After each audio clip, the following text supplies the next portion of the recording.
ये कहानी है सोनपुर नाम के एक गांव की। इस गांव के सभी लोग बहुत ही गरीब थे और उसका कारण था गांव का साहूकार। गांव वाले जो भी कमाते वो सब साहूकार से लिए हुए कर्ज को चुकाने में साहूकार को दे देते थे। एक दिन गांव के पास वाले जंगल से एक जादुई हिरण घूमता हुआ गांव में आ जाता है।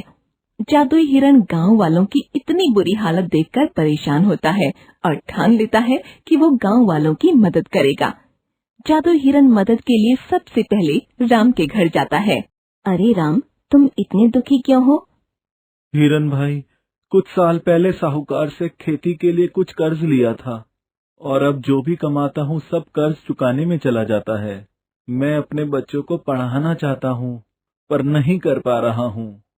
जादुई हिरण ये सब सुनकर बहुत दुखी होता है और राम को अपनी आंखें बंद करने के लिए कहता है। जब राम आंखें खोलता है तो उसके हाथों में पैसे होते हैं।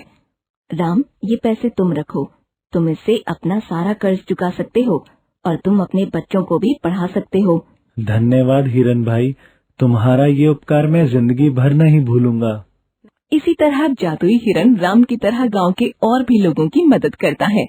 उसी गांव में राजू नाम का एक लड़का होता है। जब जादुई हिरण और राजू मिलते हैं तो दोनों में अच्छी दोस्ती हो जाती है। राजू रोज हिरण के पास आता है और फिर वो दोनों खेलते हैं। राजू रोज हिरण के पास आता और फिर वो दोनों खेलते।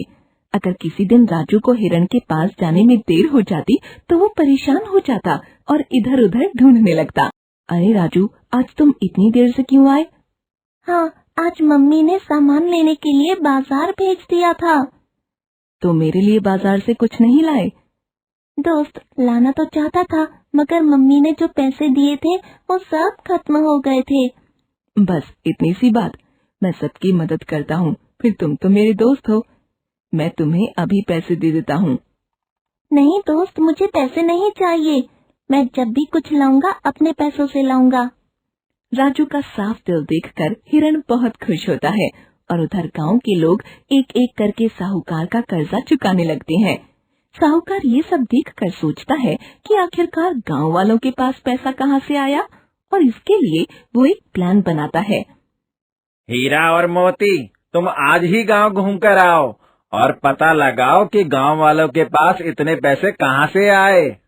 हीरा और मोती गांव की तरफ बढ़ते हैं और जादुई हिरण को देखते हैं। हीरा और मोती सारी बातें साहूकार को बताते हैं।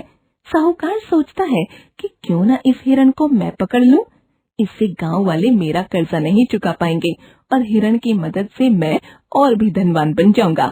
हीरा और मोती, तुम्हें मेरे लिए उस जादुई हिरण को पकड़ कर लाना होगा। अगर तुम उसको ले आओगे तो मैं तुम्हें बहुत धन दूंगा। हीरा और मोती साहूकार की बात सुनते ही उनके मन में लालच आ जाता है। रात को वो एक जाल लेकर जादुई हिरण को पकड़ने गांव में जाते हैं। जब हिरण रात को सो रहा था, दोनों उसके ऊपर जाल डालते हैं और उसे पकड़ लेते हैं। बचाओ बचाओ, मेरी मदद करो, गांव वालों मेरी मदद करो, हिरण चिल्लाता है। हिरण की आवाज सुनकर कोई उसे छुड़ाने नहीं आता है।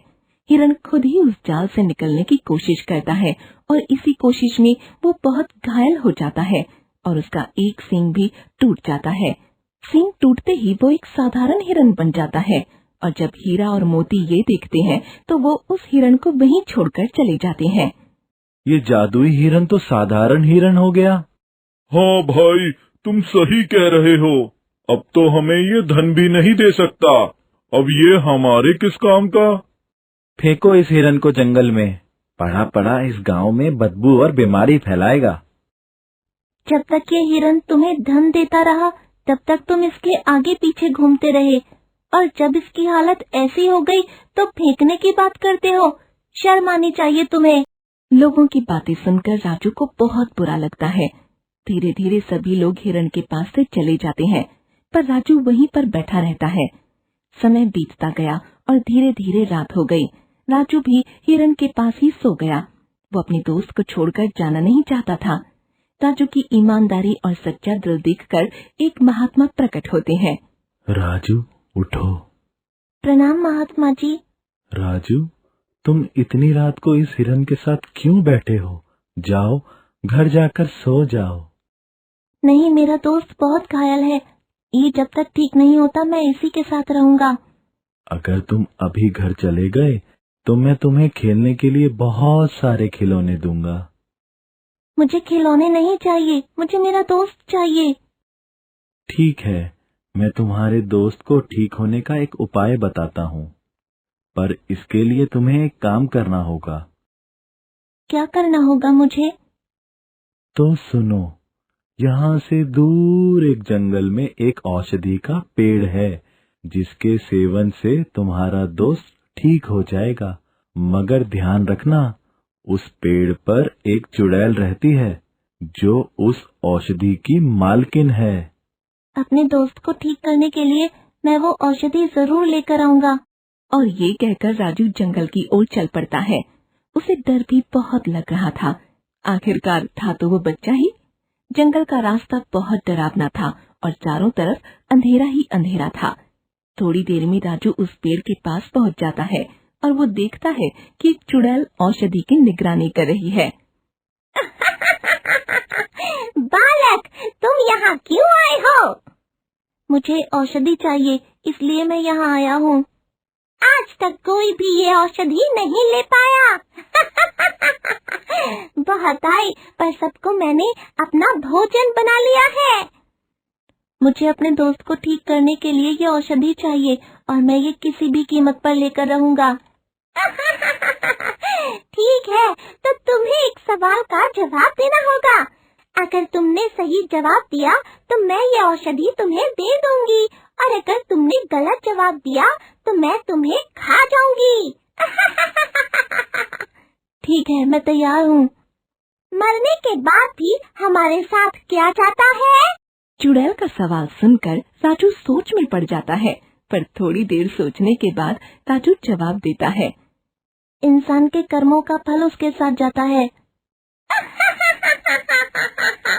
तुमने एकदम सही जवाब दिया है, तुम ये औषधि ले जा सकते हो। सही जवाब पाकर चुड़ैल राजू को औषधि दे देती है और राजू औषधि पाकर बहुत खुश हो जाता है। फिर राजू गांव की ओर लौट आता है। राजू जादुई हिरण के पास पहुंच जाता है और वो संजीवनी औषधि महात्मा को दे देता है। महात्मा उस औषधि को हिरण को पिला देते हैं। इसके बाद जादुई हिरण ठीक हो जाता है। फिर जादुई हिरण और राजू दोनों खुशी खुशी रहने लगते हैं।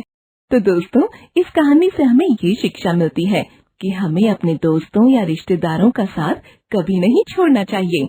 स्थिति अच्छी हो या बुरी, हमें साथ मिलकर उसका सामना करना चाहिए।